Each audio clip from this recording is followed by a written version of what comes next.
Ashama daawwattoota keenya kabajamoo barnoota ajaa'ibaatiin walitti deebinee jirra. Harri Juulaayii guyyaa 17 akkuma beekamu Pixel Taapiin jechuudha guyyaa boruu listiidhaan ni eebbifama. Dadhabbii keessa ni argitan akkuma kaleessa isiniin jedhaa ture jechuudha. Guyyaa muraasatu yookaan sa'aatii muraasaatu hafe jechuudha. Kanaafuu dhaqqabadhaa osoo isin hin darbin har'allee kan isiniif qabadhee dhufe akkaataa kooyina keessanitti guddifatuu dandeessan sa'aatii hafe kana keessatti sa'aatii xiqqoo keessatti kooyina guddaa akka itti argatuu dandeessanii fi deelii koomboo Juulaayii guyyaa 17 akkaataa isin kan miliyoona 3 akka itti argatuu dandeessan isteeppii baay'ee salphaa ta'een bal'inaan kan waliin ilaallu ta'a jechuudha. Baga irra deebiin gara chaanaala Oromaan dhuftan namoonni haaraa dhuftan subscribe godhaa maatii keenyatti dabalama.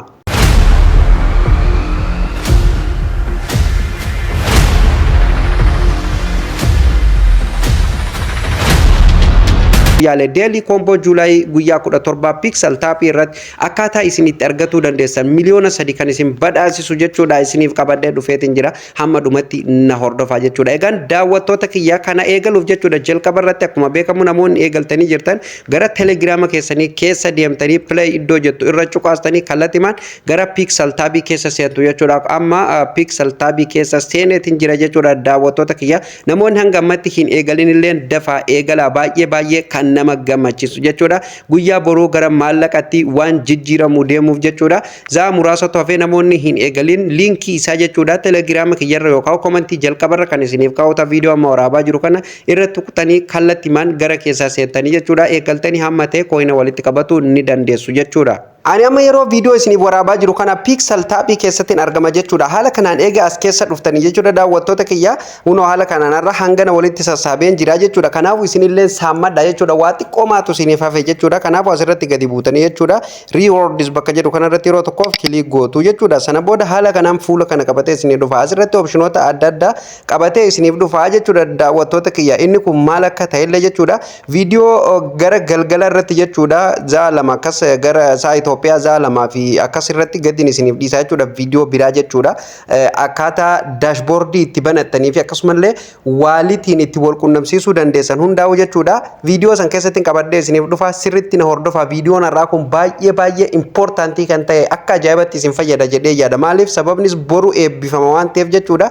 Yeroo maallaqatti jijjiiramu waan isin fayyadu kamiyyuu viidiyoo har'aa keessatti qabadhee isiniif dhufa jechuudha. Tole daawwattoota kiyya deelii koomboo Juulaayii guyyaa 17 fudhatuuf asirratti jechuudha play bakka jedhu kana ni cuqaastu jechuudha. Yeroo tokkoof kilik irratti gootu Play irratti eega cuqaastan boodan haala kanaan fuula kana qabatee isinii dhufa. Asirratti tokkoffarratti kan galchitanii fi lammaffarratti illee kan galchitan hundaayyuu isin argisiisa. Steeppiin isinitti argisiisu kana sirriitti hordofa. Daawwattoota kiyya kabajamoo kana yoo dogongortan jechuudha kooyina guutuu argatu hin dandeessan jechuudha. Jalqabuudhaaf asirratti roobootiin tokkoffarratti isin galchuu qabdan jechuudha. Dhuma irratti dhuftanii jechuudha asirratti ishee tana fuutanii asirratti ni galchitu jechuudha. Sakandii takka quba keessanii qabdanii jechuudha. Iddoo isin jirtu haala kanaan ni sossooftu. Sana booda fuutanii as keessatti ni galchitu jechuudha. Sanduuqa lammaffaa keessatti illee roobootii anasitti galchu tana ni galchitu jechuudha. Isii kana galchuuf tartiiba lammaffaa kanarratti yookaan darajaa lammaffaa kanarratti gadi buutanii gara dhumaa kanarra ni dhuftu jechuudha. Yeroo tokkoof quba keessaniin sakandii takkaaf asii qabdanii iddoo isin jirturraa ni sossooftu. Sana booda fuutanii as keessa ni galchitu jechuudha. Kunoo lammaffaa as keessa galchinee jirra jechuudha. Waaw baay'ee namatti tola daawwattoota kiyya. Isa sadaffaarratti illee sanduuqa sadaffaarratti kan isin galchuu qabdan jechuudha. Ishee tana jechuudha. Dhuma irratti gadi buutanii tartiiba sadaffaarratti gadi buutanii tokko lama jettanii as lakkootanii sadaffaarratti tan argamtu tana sakandii takkaaf quba keessan qabdanii haala kanaan jechuudha ni sossooftu jechuudha. Sana booda asii fuutanii as keessa ni galchitu jechuudha. Kunoo amma sadeenuu as keessa galchinee jirra jechuudha. Daawwattoota keenya kabajamoo isii sadaffaarra geenye jirra zallaasti jechuudha. Isii dhuma kanallee kanumanaan asitti galchu kana galchitan jechuudha. Isii sadaffaa galchuuf tartiiba tokkoffaarratti deebitu lama sadii jettanii ni lakkaawwattu jechuudha. Isii sadaffaarra jirtu tana fuutanii as keessa ni galchitu jechuudha. Quba keessaniin qabdanii haala kanaan sossoostanii as keessa ni galchitu jechuudha. Waaw cheekta jettu kunoo jala kanaan nuuf iftee jirti jechuudha. Daawwattoota keenya kabajamoo isiniif ifa yoo ifa isiniif ta'uu baate dirree komentii keessatti komentii keessan yaada naaf barreessu hin dagatinaan isiniin jedha. Haala kanaan opshinoota kana hundaa'u eega guutanii steeppiin guutu kanaan eega guutanii jechuudha. Daawwattoota kiyya kabajamoo deelii koomboo Juulaayii guyyaa 17 salphumatti ni fudhatan jechuudha. Kan isiniif kennu deemullee gubbaa kanarratti isinitti himaa jira jechuudha. Dhuma irratti gadi buutanii cheek iddoo jettu ni argattu jechuudha. Kilik irratti gootu. Sana booda jechuudha daawwattoota kiyya kunoo haala kanaan jechuudha congratulation jedhee isinii dhufa jechuudha waaw kunoo san boodan kileem iddoo jettu cuqaaseetiin jira kileem iddoo jettu yeroo isin cuqaastan kallattii maan jechuudha deelii komboo juulaayii guyyaa 17 fudhannee jirra jechuudha daawwattoota kiyya gara miliyoona 3tti kan dhiyaatu jechuudha haala kanaan jechuudha fudhattanii jirtu jechuudha daawwattoota kiyya kabajamoo waaw baay'ee nama gammachiisa jechuudha isa gadii kanarratti illee deelii reward jettu tanallee haaluma kanaan fudhatu guyyaa guyyaan keessa seentanii jechuudha haala kanaan fudhatu ni dandeessu jechuudha dhaqqabadhaa osoo isin hin darbin jechuudha waan keessaniif share gootanii wal biraan ga'uu hin dandeessu jechuudha daawwattoota kiyya maaliif ofii keenya eega irraa fayyadamne hiriyoonni keenya illee akka irraa fayyadamuuf jechuudha ani ofii kiyya akka irraa fayyadamaa jirutti kasaarus itti milkaa'us isiniin gaatiin jira waan ofii kiyyaatti fayyadamaa jiru kamiyyuu jechuudha kanaafuu isinillee dabarsitanii hiriyoota keessaniif share godhuu hin dagatina jechuudha daily reward kanallee haala kanaan guyyaa guyyaan keessa seentanii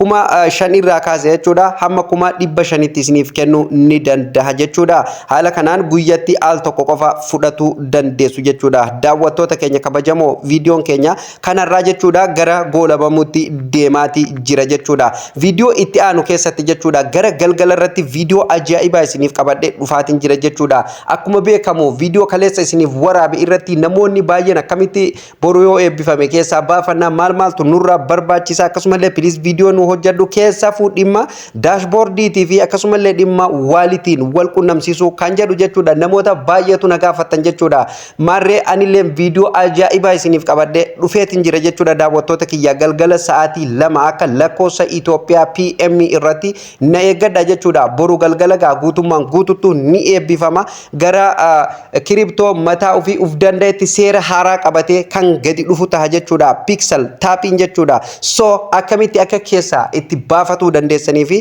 akka isin itti withdraw godhatu akka itti dandeessan kamiyyuu jechuudha jala buune jechuudha full guide kan isiniif dhiyeessinu ta'a jechuudha daawwattoota keenya kabajamoo marree kan isinirraa eegamu channel Oromaaniif namoonni haaraa taatan subscribe gootanii contact keenya guyyaa guyyaan nu asirratti gadhiifnu kamiyyuu jechuudha any video makenya kamiyyuu so bira hin darbin dhaggeeffatuun ni qabdan jechuudha maaliif wanta isin barbaachisu kamiyyuu kan asirratti isiniif dhiyeessaa jiru jechuudha dhugaa qofarratti kan hundaa'e jechuudha daawwattoota kiyya asirratti geemii tokko taphachuudhaan jechuudha levelii baay'ee asirratti illee jechuudha ol kaasuu qabdan jechuudha balaansii keessan haala kanaan jechuudha nammaal isin argitan kana miliyoona 17 tuqa 19 gaheetiin jira jechuudha namoonni hin saammatin illee daddafaati saammadaa jechuudha fakkeenya asirratti illee hiriyoota keessan invite bakka jettu cuqaastanii jechuudha koina keessan walitti sassaabatanii daftanii walitti fufunaannatu ni dandeessu jechuudha hamma isiniif dhaqqabame jechuudha daawwattoota kiyya asirratti invite friends ka jedhu fi akkasumallee invite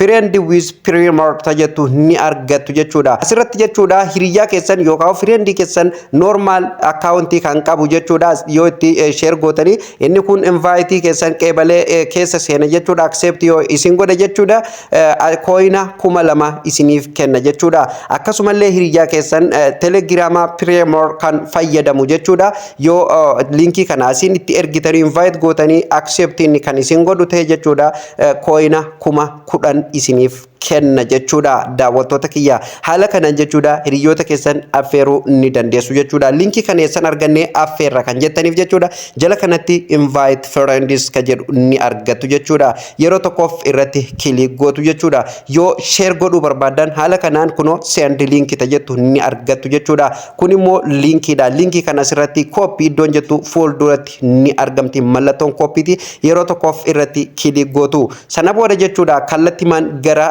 hiriyaa keessanii bira dhaxxanii jechuudha akkaawuntii isarra cuqaastanii quba keessanii sakandii takkaaf gadi qabdanii iddoo paste jettu kilik irra godhuudhaan hiriyoota keessaniif send godhuu ni dandeessu jechuudha yeroo hiriyaan keessa sun keessa seene gara chaanaala kana yookaan gara websaayitii kana dhufe jechuudha kallattimaan jechuudha koinii keessan kan isin saabamu ta'a egaan daawwattoota keenya kabajamoo haala kanaan koina keessanillee guyyaa guyyaan jechuudha walitti sassaabatanii guddifatu ni dandeessu jechuudha oo guddate sa'aatii muraasaa ta'e jechuudha jechuudha guyyaa tokkoo fi wayitu hafe jechuudha daawwattoota kiyya. Kanaafuu guyyaa boru sa'aatii 12 PM irratti akka lakkoofsa Itoophiyaatti ni eebbifama jechuudha daawwattoota kiyya. So isinillee kan isinirraa eegamu steepii nu isinitti argisiifnu hordoftanii jechuudha coin keessa walitti qabatanii guddifatu ni dandeessu. Akkasumallee asirratti deebitanii jechuudha daawwattoota kiyya fraud bakka jedhu kanarratti ni cuqaastu. Sana booda haala kanaan isiniif dhufa. Asirratti upgrade godhuu qabdan jechuudha. Coin walitti qabatassan fudhata jechuudha. Yeroo asii fudhate garamitti akka inni geessu isinin argisiisa jechuudha. Akka hamster compat irratti perfect per hour fi akkasumallee coin adda adda ta'etti asirratti illee jechuudha daily limit ka jedhuu fi akkasumallee balance ka jedhu ni argattu jechuudha. Fakkeenyaaf daily limit jechuun kanneen akka hamster compat irratti perfect per hour jennuun sani jechuudha. Balance kan jedhu kun immoo coin jechuudha gabaabdumatti. Kanaafu coin kanarraa gara kanatti isiniif darba jechuudha. Kana jechuun akkuma isiniin jedhe fight iddoo jedhu irratti yeroo isin cuqaastan haala kanaan isiniif dhufa ni bittu jechuudha. Waan asirra jiru kana hundumaa upgrade gizee isin bakka upgrade jettu tana cuqaastan haala kanaan isiniif dhufa jechuudha. Sana booda level up for isiniin jedha jechuudha. Coin meeqan akka isin upgrade godhuu dandeessanillee asirratti isiniif kaa jechuudha. Sana booda jechuudha kallattimaan coin keessanirraa gara daily limititti isiniif change ta'a jechuudha. Egaan daawwattoota keenya barumsi keenya akka isifa isiniif ta'ullee abdii guutuun isinirraa qaba jechuudha. Yeroo hundaa'u irra deddeebiin kan isinitti himu iddoo kileem jettu tana cuqaastanii keessaa bahu hin dagatina jechuudha. Fakkeenyaaf asirratti duraan mallattoon pixel taappii ni argama jechuudha. Amma immoo eega listi ta'uuf qophaa'e boodan jechuudha asirraa ni balleesse jechuudha. Kanaafuu kunilleen wanta haaraa akka isinitti hin taane jechuufin isin hubachiise daawwattoota kiyya. Maarreef viidiyoon irra isiniif qopheeffadhe asumarratti kan xumuramu ta'a daawwattootaaf kabajamtoota Oromaanii. Barnoonni Juulaayii guyyaa 17 illee asumarratti kan goolabamu ta'a. Yaada business online wal qabatu irratti qabdanii fi gaafii qabdan kamiyyuu nu qunnamuu yoo barbaadan jechuudha gara Telegram keenyaa dhuftanii asirratti nu dubbisuu ni dandeessan jechuudha. Akkasumallee dhibee bilbilli keessan isin jalaa dhibame kamiyyuu isiniif furuuf qophiidha chaanalli Oromaaniiti. Nama kamiyyuu osoo addaan hin filin jechuudha kan nu qunname kamiyyuu deebii waan dandeenyu akka isiniif kennaa jirullee ni beektu jechuudha. Warreen nu qunnamtanii kunoo Telegramni keenya isa kana jechuudha. Hamma ammatti maatii 4,900 kan qabudha. Kanaafu jechuudha Telegram keenyallee join gootanii seenuu hin dandeessu jechuudha. Namoonni tokko tokko Telegramni kan kee yeroo keessa seene komantii siif barreessuu hin dandeenyu hiitee jirta kan jettanii na gaafattantu jira. Ani hin hiine jechuudha. Kuni chaanaala jechuudha. Kanaafu gruppii argatuuf eega as join gootanii profaayiluma keenya kanarratti yeroo tokkoof kilik ni gootu jechuudha. Sana booda haala kanaan isinii dhufa. Asirratti bakka mallattoo miseejii jirtu irratti yeroo tokkoof kilik gootu jechuudha. Sana booda kallattimaan gara gruppii keenyatti isin fudhata jechuudha. Kuni kunoo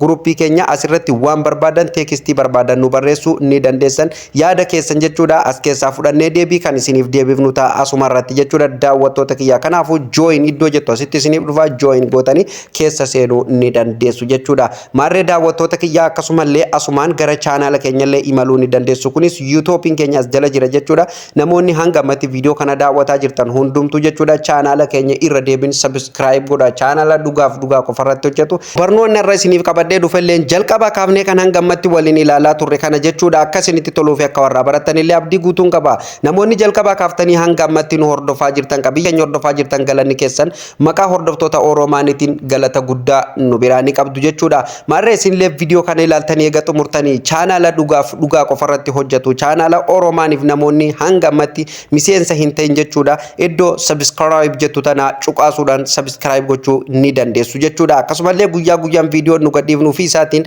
akka isin dhaqqabuuf eega subscribe gootan boodaan mallattoo all jettu tanarra kaa'uu ni dandeessu. Waan akka gurra namaa kana irratti ol baasuu keessan check godhadhaa jechuudha. Akkasumallee viidiyoon keenya yoo isin gammachiise like tuquu hin dagatinaa hiriyoota keessaniif share gochuu hin dandeessu jechuudha. Akkasumallee bakka isiniif hin galinii fi yaada keessan dirree komentii jalatti nuuf barreessuu ni dandeessu jechuudha. Yaada dabalataa namoonni qabdan yaada dabalataa namoonni qabdan chaanaala Oromaanii jalaan iddoo Oromaan jettu tanarratti cuqaastanii jechuudha. Sana booda jechuudha Telegramni keenya isiniif kallattimaan gara Telegrama keenyallee dhuftanii jechuudha. Achirratti illee yaada dabalataa nuuf kennuu ni dandeessu jechuudha. Barnoonni irra isiniif qabannee dhufne asumarratti kan goolabamu ta'a jechuudha. Barnoota itti aanuun hamma walitti deebinutti horaa bulaa liibana.